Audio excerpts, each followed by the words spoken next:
Good morning all. Welcome to the another session of professional business skills. നമ്മൾ discuss ചെയ്യുന്നത് socio cyber informatics എന്നുള്ള 4th ചാപ്റ്ററാണ്. അതിൽ IT and society issues and concerns നമ്മൾ discuss ചെയ്തു. Then digital divide, digital native, cyber space, ഈ ഒരു 3 ഹെഡിങ്ങും നമ്മൾ കഴിഞ്ഞ ക്ലാസ്സിൽ ഡിസ്കസ് ചെയ്തിട്ടുണ്ട്. ഇന്ന് IT and industry, opportunities and threats. ഈ ഒരു IT ഇൻഡസ്ട്രി ഒരുപാട് ഓപ്പർച്യൂണിറ്റീസും അതുപോലെ തന്നെ ഒരുപാട് ചലഞ്ചസും ഫേസ് ചെയ്യുന്നതാണ്. അത് ഓപ്പർച്യൂണിറ്റീസ് എന്തൊക്കെയുണ്ട്, അതുപോലെ തന്നെ IT ഇൻഡസ്ട്രി കൊണ്ടുള്ള ഓപ്പർച്യൂണിറ്റീസ് എന്തൊക്കെയുണ്ട്, അതുപോലെ അതിൻ്റെ ചലഞ്ചസ് എന്തൊക്കെയെന്നുള്ളതാണ് നമുക്ക് ഡിസ്കസ് ചെയ്യാനുള്ളത്. ഫസ്റ്റ് നമുക്ക് ഓപ്പർച്യൂണിറ്റീസ് ഡിസ്കസ് ചെയ്യാം. ഫസ്റ്റ് വൺ, ഇൻഫ്രാസ്ട്രക്ചർ ഔട്ട്സോഴ്സിങ് എന്നുള്ളതാണ്. ഇൻഫ്രാസ്ട്രക്ചർ ഔട്ട്സോഴ്സിങ് കൊണ്ട് ഉദ്ദേശിക്കുന്നത്, ഇപ്പോൾ ഓർഗനൈസേഷനെല്ലാം IT അല്ലെങ്കിൽ IT പ്രൊഡക്റ്റുകളാണ് ഉപയോഗിക്കുന്നത്. എല്ലാ കമ്പനികളും എല്ലാ ഓർഗനൈസേഷനും IT അല്ലെങ്കിൽ IT ആയിട്ട് ബന്ധപ്പെട്ടിട്ടുള്ള പ്രൊഡക്റ്റുകൾ ഒരുപാട് ഉപയോഗിക്കുന്നുണ്ട്. അവരുടെ ഡേ ടു ഡേ ഫങ്ഷൻസിന് വേണ്ടിയിട്ട് അല്ലേ IT പ്രൊഡക്റ്റുകളാണ് ഉപയോഗിക്കുന്നത്. അപ്പോൾ ഇവിടെ ഉദ്ദേശിക്കുന്നത് എന്ന് വെച്ചാൽ, ഇപ്പോൾ ഒരുപാട് കമ്പനികൾ മറ്റ് കമ്പനികൾക്ക് ആവശ്യമായിട്ടുള്ള സോഫ്റ്റ്വെയർ, ഹാർഡ്വെയർ ഒക്കെ എത്തിച്ചു കൊടുക്കുന്നുണ്ട്. ഓക്കെ, അപ്പോൾ ആ ഒരു എത്തിച്ചു കൊടുക്കുന്ന കമ്പനികൾക്ക് എന്താണ്, ഈ ഒരു IT ഇൻഡസ്ട്രി ഒരു ഓപ്പർച്യൂണിറ്റിയാണ്. അതാണ് ഇവിടെ പറയുന്നത്. ഓക്കെ, ഒരുപാട് കമ്പനികൾ IT ആയിട്ട് ബന്ധപ്പെട്ട കാര്യങ്ങൾ പ്രവർത്തിക്കുന്നുണ്ട്. അവർക്ക് കമ്പ്യൂട്ടർ, സോഫ്റ്റ്വെയർ, ഹാർഡ്വെയർ ഒക്കെ അവർക്ക് ഉപയോഗത്തിന് ആവശ്യമുണ്ട്. അപ്പം അവർക്ക് ആവശ്യമായിട്ടുള്ള സോഫ്റ്റ്വെയർ, ഹാർഡ്വെയർ ഒക്കെ എത്തിച്ചു കൊടുക്കുന്ന ഒരു കമ്പനി ഉണ്ടാവുമല്ലോ, ആ കമ്പനിക്ക് എന്താണ് IT ഇൻഡസ്ട്രി ഒരു ഓപ്പർച്യൂണിറ്റി ആണ്. ദെൻ സെക്കൻഡ്, ഹാർഡ്വെയർ സപ്പോർട്ട് കൊണ്ട് ഉദ്ദേശിക്കുന്നത്, ഇപ്പോൾ നമ്മൾ നേരത്തെ പറഞ്ഞ പോലെ തന്നെ ഒരുപാട് കമ്പനികൾ അല്ലേ IT ഫീൽഡിൽ വർക്ക് ചെയ്യുന്ന ഒരുപാട് കമ്പനികളുണ്ട്. IT കാര്യങ്ങൾ, ഫങ്ഷനിങ് കാര്യങ്ങൾ നടക്കുന്ന ഒരുപാട് IT കമ്പനികളുണ്ട്. അവർക്ക് കമ്പ്യൂട്ടർ വേണ്ടി വരും, നെറ്റ്വർക്കായിട്ട് ബന്ധപ്പെട്ട ഡിവൈസുകൾ വേണ്ടി വരും, കേബിൾ വേണ്ടി വരും, കമ്പ്യൂട്ടറിൻ്റെ ഒരു ഡിഫറെൻറ്റ് പാർട്സുകൾ കാര്യങ്ങളൊക്കെ വേണ്ടി വരും. സോ അത്തരത്തിലുള്ള കാര്യങ്ങൾ എത്തിച്ചു കൊടുക്കുന്ന, സപ്ലൈ ചെയ്യുന്ന കമ്പനികൾ ഉണ്ടാവും. ആ കമ്പനികൾക്ക് എന്താണ്, ഈ ഒരു IT ഇൻഡസ്ട്രി ഒരു ഓപ്പർച്യൂണിറ്റി ആണ് എന്നാണ് പറഞ്ഞത്. ഓക്കെ, കമ്പ്യൂട്ടറൈസേഷൻ നടപ്പിലാക്കുമ്പോൾ അവിടെ ഒരുപാട് ഹാർഡ്വെയർ അല്ലെങ്കിൽ സോഫ്റ്റ്വെയർ പോലുള്ള അല്ലെങ്കിൽ ഡിവൈസുകൾ, സ്പീക്കർ, മൗസ്, കീബോർഡ് തുടങ്ങിയ ഒരുപാട് ഹാർഡ്വെയർ ആവശ്യമുണ്ട്. അപ്പം അവർക്ക് ആവശ്യമായിട്ടുള്ള ഹാർഡ്വെയർ പോലുള്ള കാര്യങ്ങൾ സപ്ലൈ ചെയ്യുന്ന കമ്പനികളുണ്ടാവും. ഓക്കെ, ആ കമ്പനികൾക്ക് എന്താണ്, ഈ ഒരു IT ഇൻഡസ്ട്രി ഒരു ഓപ്പർച്യൂണിറ്റി ആണെന്നാണ് ഇവിടെ പറയുന്നത്. Then third, IT consulting. Okay, IT related ആയിട്ടുള്ള സംശയങ്ങൾ തീർത്തു കൊടുക്കുന്ന ഒരുപാട് കമ്പനികളുണ്ട്.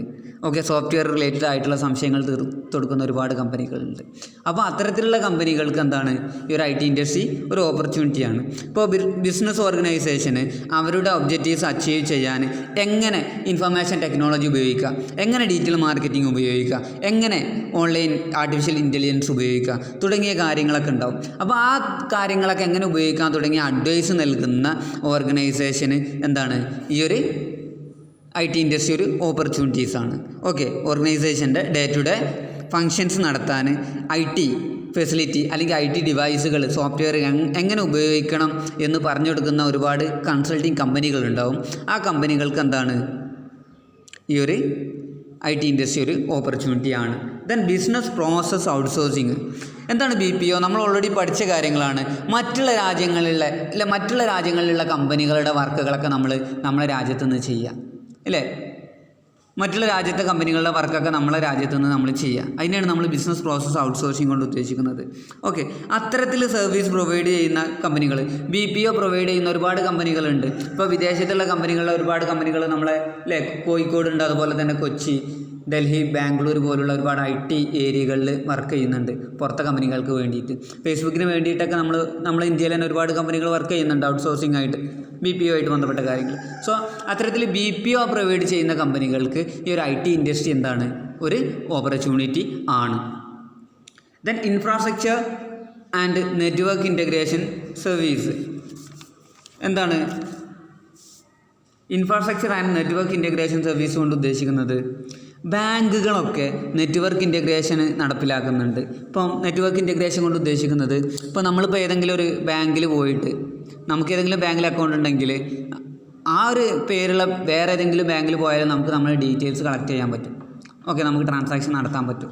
കാരണം എന്താണ്, നമ്മളെ ബാങ്കുകൾ തമ്മിൽ പരസ്പരം ഇൻ്റഗ്രേറ്റ് ചെയ്തിട്ടുണ്ട്. ഓക്കെ, അതുപോലെ തന്നെ ATM, നമുക്ക് ഇന്ത്യയിലുള്ള ഏത് ATM പോയിട്ട് നമുക്ക് ക്യാഷ് വിഡ്രോ ചെയ്യാൻ പറ്റൂലേ. അതൊക്കെ ഒരു ഇൻ്റഗ്രേഷൻ്റെ ഒരു ഭാഗമായിട്ട് വരുന്നതാണ്. ഇത്തരത്തിൽ കൂടിച്ചേരലുകൾ അല്ലെങ്കിൽ ഇൻ്റഗ്രേഷൻ നടത്താൻ ഈ ഒരു ഇൻഫർമേഷൻ ടെക്നോളജി ഹെൽപ്പ് ചെയ്യുന്നു. ഇതൊരു ഓപ്പർച്യൂണിറ്റി ആണ്. കാരണം ഈ ഒരു ഇൻഫർമേഷൻ ടെക്നോളജി ഉള്ളത് കൊണ്ടാണ് ഈ ഒരു നെറ്റ്വർക്കുകൾ ഇൻ്റഗ്രേറ്റ് ചെയ്യാൻ പറ്റുന്നത്. ഓക്കെ, പരസ്പരം കണക്ട് ചെയ്യാൻ പറ്റുന്നത്. അതൊരു എന്താണ് ഓപ്പർച്യൂണിറ്റി ആണ്. ദെൻ ബിസിനസ് പ്രോസസ് ഔട്ട്സോഴ്സിങ് എന്താണ്, മറ്റുള്ള രാജ്യങ്ങളിലെ കമ്പനികളെ വർക്ക് നമ്മളെ രാജ്യത്ത് നിന്ന് തന്നെ ചെയ്യുക എന്നുള്ളതാണ്. It enable service providers to deliver the service at lower cost. എന്താണ്, അത്തരത്തിൽ BPO നടത്തുന്ന കമ്പനികൾക്ക് കുറഞ്ഞ പൈസക്ക് കുറഞ്ഞ ചിലവിൽ എന്ത് ചെയ്യാം അല്ലേ, BPO പ്രോസസ്സ് നടത്താൻ പറ്റും. കാരണം ഇൻഫർമേഷൻ ടെക്നോളജി ഉണ്ടതുകൊണ്ട് മറ്റു രാജ്യത്തേക്കൊന്നും പോകേണ്ട, നമുക്ക് ഇൻഫർമേഷൻ ടെക്നോളജി വഴി ഈ ഒരു പ്രോസസ്സിങ് കാര്യങ്ങളൊക്കെ നടത്താൻ പറ്റും. സോ അതെന്താണ്, ഇത്തരത്തിലുള്ള BPO റിലേറ്റഡ് കമ്പനികൾക്ക് ഇതൊരു ഓപ്പർച്യൂണിറ്റിയാണ്.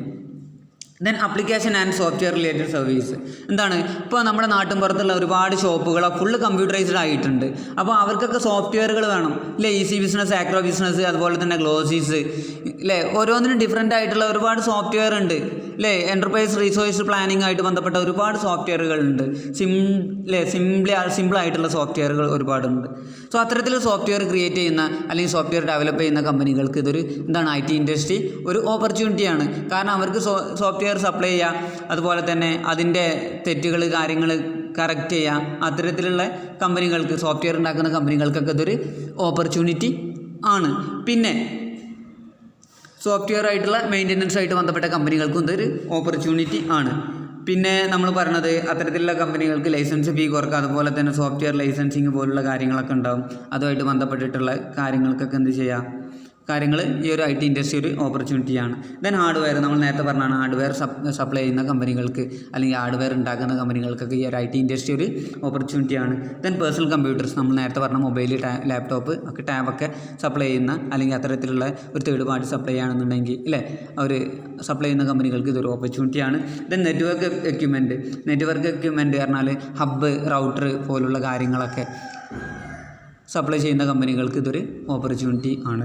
Then server and storage, website create ചെയ്യുന്ന അല്ലെങ്കിൽ വെബ്സൈറ്റ് ഡെവലപ്പ് ചെയ്യുന്ന ഒരുപാട് കമ്പനികളുണ്ട്. അതുപോലെ തന്നെ സെർവറുകൾ ക്രിയേറ്റ് ചെയ്യുന്ന കമ്പനികളുണ്ട്. അവർക്കൊക്കെ ഇതൊരു നല്ലൊരു ഓപ്പർച്യൂണിറ്റി ആയിട്ടാണ് നമ്മൾ കാണുന്നത്. ദെൻ ഇനി ത്രെഡ് ടു IT ഇൻഡസ്ട്രിയുടെ ത്രെഡ്സ് ആണ് നമുക്ക് ഡിസ്കസ് ചെയ്യാനുള്ളത്. First one, hardware and software failure, then malware, spam, human error, identity theft, cookies, adware, spyware, internet hoax and hacking. അത് നമുക്ക് ഓരോന്ന് ഡീറ്റെയിൽഡ് ആയിട്ട് ഡിസ്കസ് ചെയ്യാം. ഫസ്റ്റ് വൺ, ഐഡൻറ്റിറ്റി തെഫ്റ്റ് കൊണ്ട് ഉദ്ദേശിക്കുന്നത് മറ്റൊരാളുടെ പേഴ്സണൽ ID അല്ലെങ്കിൽ പേഴ്സണൽ ഡീറ്റെയിൽസ് അല്ലെങ്കിൽ ഫൈനാൻഷ്യൽ ഇൻഫർമേഷൻസ് മോഷ്ടിക്കുന്ന ഒരു ക്രൈമിനെയാണ് നമ്മളെന്ത് പറയുന്നത്, ഐഡൻറ്റിറ്റി തെഫ്റ്റ് കൊണ്ട് ഉദ്ദേശിക്കുന്നത്. മറ്റുള്ള ഒരാളുടെ ഡീറ്റെയിൽസ്, പേഴ്സണൽ ആയിട്ടുള്ള ഇൻഫർമേഷൻ നമ്മൾ കട്ടെടുക്കുകയാണ് ചെയ്യുന്നത്. എന്തിനു വേണ്ടിയിട്ടാണ് കട്ടെടുക്കുന്നത്, അയാളെ പേരിൽ നമുക്ക് ട്രാൻസാക്ഷൻസ് നടത്താൻ അല്ലെങ്കിൽ അയാളെ പേരിൽ നമുക്ക് പർച്ചേസ് നടത്താൻ വേണ്ടിയിട്ട് അയാളെ പേഴ്സണൽ ആയിട്ടുള്ള ഇൻഫർമേഷൻസ് നമ്മൾ മോഷ്ടിക്കുകയാണ്. മറ്റൊരാളുടെ പേരിൽ പർച്ചേസ് നടത്താൻ എന്ന ലക്ഷ്യത്തോട് കൂടിയിട്ട് മറ്റുള്ളവരുടെ പേഴ്സണൽ ആയിട്ടുള്ള അല്ലെങ്കിൽ ഫൈനാൻഷ്യൽ ആയിട്ടുള്ള ഇൻഫർമേഷൻസ് മോഷ്ടിക്കുന്നതിനെയാണ് നമ്മൾ ഐഡൻറ്റിറ്റി തെഫ്റ്റ് കൊണ്ട് ഉദ്ദേശിക്കുന്നത്. ഓക്കെ, ഡിഫറെൻറ്റ് മോഡലുകളിൽ അല്ലെങ്കിൽ ഡിഫറെൻറ്റ് മെത്തേഡിൽ നമുക്ക് ഇത്തരത്തിലുള്ള കാര്യങ്ങൾ പേഴ്സണൽ ആയിട്ടുള്ള ID അല്ലെങ്കിൽ ഡീറ്റെയിൽസ് നമുക്ക് മോഷ്ടിക്കാം. ഫസ്റ്റ് വൺ സ്റ്റീലിംഗ് ആണ്. സ്റ്റീലിംഗ് കൊണ്ട് ഉദ്ദേശിക്കുന്നത് മൊബൈൽ അല്ലെങ്കിൽ കമ്പ്യൂട്ടർ, പേഴ്സ്, വാലറ്റൊക്കെ മോഷ്ടിച്ചിട്ട് അവരുടെ ഐഡൻറ്റിറ്റി മോഷ്ടിക്കുക. രണ്ടാമത് ഡംസ്റ്റർ ഡൈവിങ് അല്ലെങ്കിൽ ഫിഷിംഗ് സ്പാം കൊണ്ട് ഉദ്ദേശിക്കുന്നത് മറ്റുള്ളവരുടെ ഫ്ലോപ്പി ഡിസ്ക് അല്ലെങ്കിൽ മെമ്മറി കാർഡ് അല്ലെങ്കിൽ CD ഒക്കെ മോഷ്ടിച്ചിട്ട് അവരുടെ പേഴ്സണൽ ഡാറ്റ നമ്മൾ കളക്ട് ചെയ്യുക. ദെൻ മൂന്നാമത്തത് സോഷ്യൽ എഞ്ചിനീയറിംഗ് ആണ്.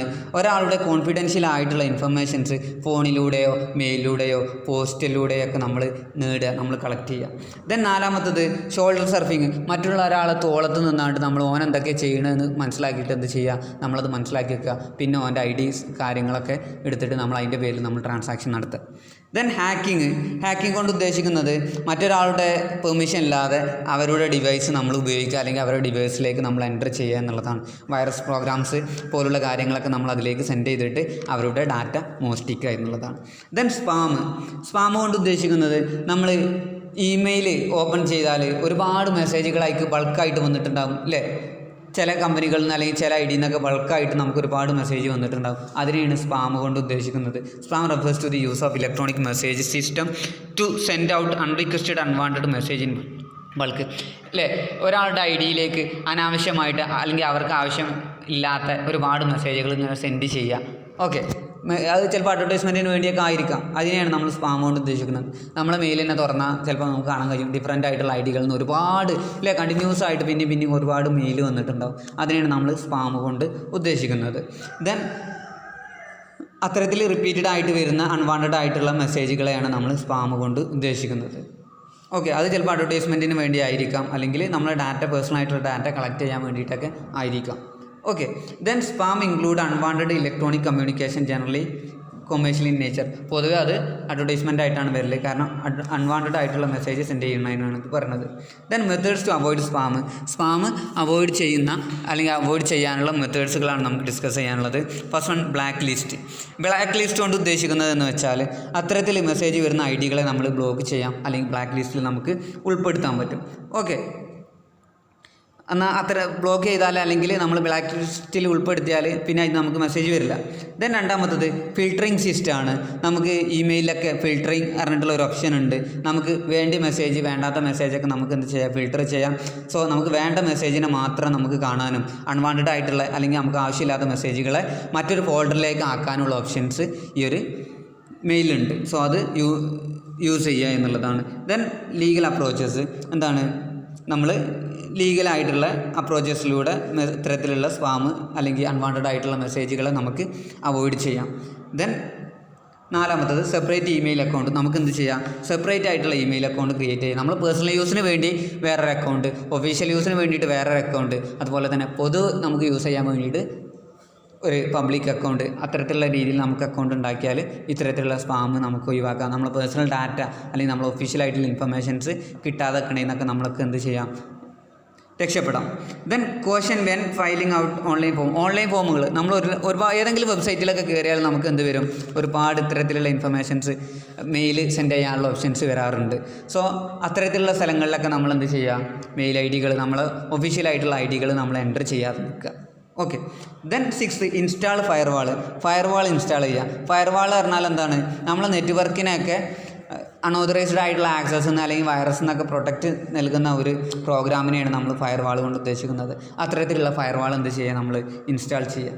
Then do not respond to email that ask to verify account informations. എന്താണ്, നമുക്ക് നമ്മളെ ഇൻഫർമേഷൻസ് ചോദിക്കുന്ന മെയിലുകൾക്കൊക്കെ നമ്മൾ പേഴ്സണലായിട്ട് ഇൻഫർമേഷൻ ചോദിക്കുന്ന മെയിലുകളൊക്കെ എന്ത് ചെയ്യും, നമ്മൾ റെസ്പോണ്ട് ചെയ്യാതൊക്കെ. Then 8 safeguard login informations. എന്താണ്, നമ്മുടെ പേഴ്സണലായിട്ടുള്ള യൂസർ ഐ.ഡി അതുപോലെ തന്നെ പാസ്വേഡൊക്കെ നമ്മൾ എന്ത് ചെയ്യുക, വേറെയുള്ള ആർക്കും നമ്മൾ ഷെയർ ചെയ്യാതെ നിൽക്കുക. ഓക്കെ, ഒരിക്കലും നമ്മൾ ഷെയർ ചെയ്യരുത്. ഷെയർ ചെയ്താലാണ് ഇത്തരത്തിലുള്ള അൺവാണ്ടഡ് ആയിട്ടുള്ള മെസ്സേജുകൾ വരിക. അതുപോലെ തന്നെ നമ്മളെ അക്കൗണ്ട് ഹാക്ക് ചെയ്യാനൊക്കെ സാധ്യത കൂടുതലാണ്.